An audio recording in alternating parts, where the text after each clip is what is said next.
When I was leading Sapphire, people were always asking how and if do we convert through culture. And I think the answer is a little bit more nuanced because culture today is fragmented, and the purpose of any brand that wants to play in that space is to be truthful and to show up at the right moment for the right community. So what I mean by that, for example, with Sapphire Reserve, when we were at Art Basel, we partnered with Es Devlin and the Faena Hotel to create an art library of us on the beach at the Faena, and that was very relevant culturally to that moment, that time, and that audience. Similarly, when we were at Basel the year before, we knew that Basel has also been a center for electronic music. So to show up truthfully with culture in that space meant showing with the right musicians. So we partnered with Black Coffee, who, by the way, became a month later the #1 DJ in the world. And those choices, when you stack them together truthfully, start sending a signal, and the brand itself starts attracting people who want to be part of it because they now understand that you're culturally relevant to the specific group. So that's the way that I would translate culture from a brand perspective. Sam, I think the issue of trust really speaks to this next question. I was wondering, when you're trying to reach people, again, in this fragmented media landscape with more choices and higher expectations, what changes about your approach to earning attention and motivating action? Yeah. What we believe with Chase Media Solutions is that it's not more choice, it's better choice. Everyone is inundated with choice nowadays. And in particular, with the rise of AI, targeting, personalization, the right message at the right time, to the right customer, is becoming a commodity.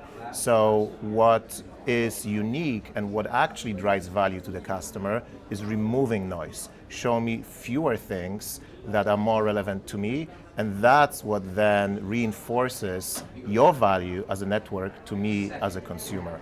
So my favorite word from this week at Cannes is restraint. Just because I can doesn't mean that I should.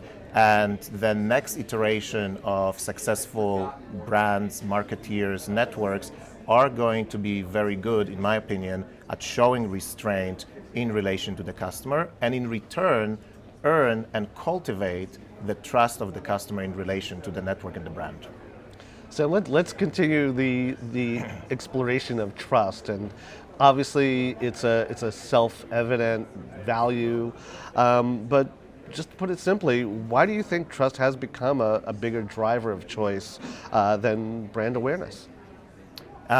Trust has become a bigger driver of choice than brand awareness because awareness is easy.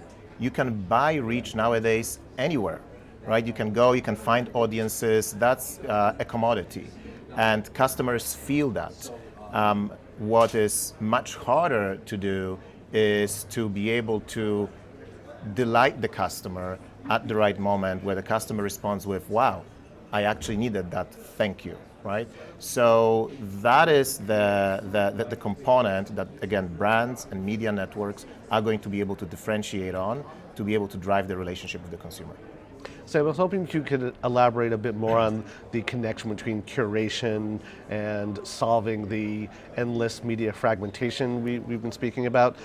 Why are consumers increasingly drawn to curated experiences versus, say, the endless choice that is supposed to be the major benefit of digital? As a consumer, you and I are consumers, we're tired with endless choice. We're tired of being sold at. If you look at premium consumers, you think about hotels that actually deliver the best experience, and not hotels that give you endless choice, and when you go to the hotel you have a pillow menu and you have that menu and that menu. You're a tired traveler. You just want for somebody else to make the decision for you and then to relax. So translate that into the way that as brands we engage with consumers. Again, remove noise. The choice is there for the consumer. Remove noise and create an oasis where when the consumer shows up there, they know that somebody has actually thought about it. And again, it can be manual in the case of a premium brand like Sapphire Reserve, or it can be on scale in case of a media network. But somebody has actually thought about and chose what is being presented to me, and more importantly, thought about when and what not to present to me.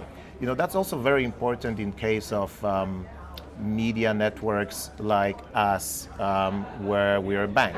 Because as a consumer, when you come to the Chase mobile app, your primary goal is not always and not necessarily shopping. Your primary goal is making sure that your money, your hard-earned money, is okay. And we have to respect that because that's where we build the trust with the consumer.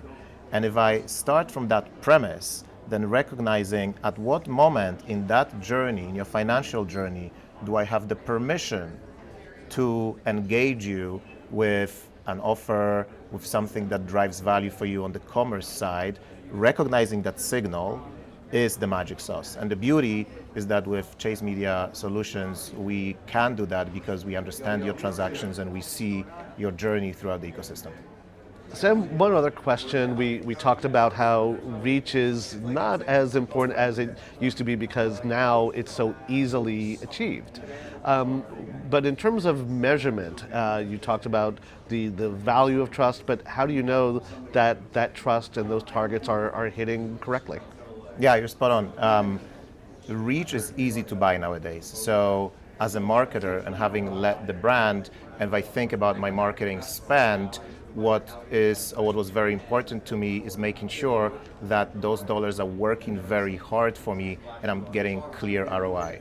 So now with Chase Media Solutions, we're able to provide that to marketers because we have first-party transaction data, which means that I'm able to not just say that Sam received a certain offer, but that Sam actually completed a transaction and closed that loop and provide clear incrementality measurement to the marketer. Because it's not just about showing customers that have completed a transaction, actually, but it's about being able to prove that we found ones that wouldn't have completed that transaction in the first place, right? So that's the beauty of the first-party transaction data that we're able to bring to the marketers that we partner with.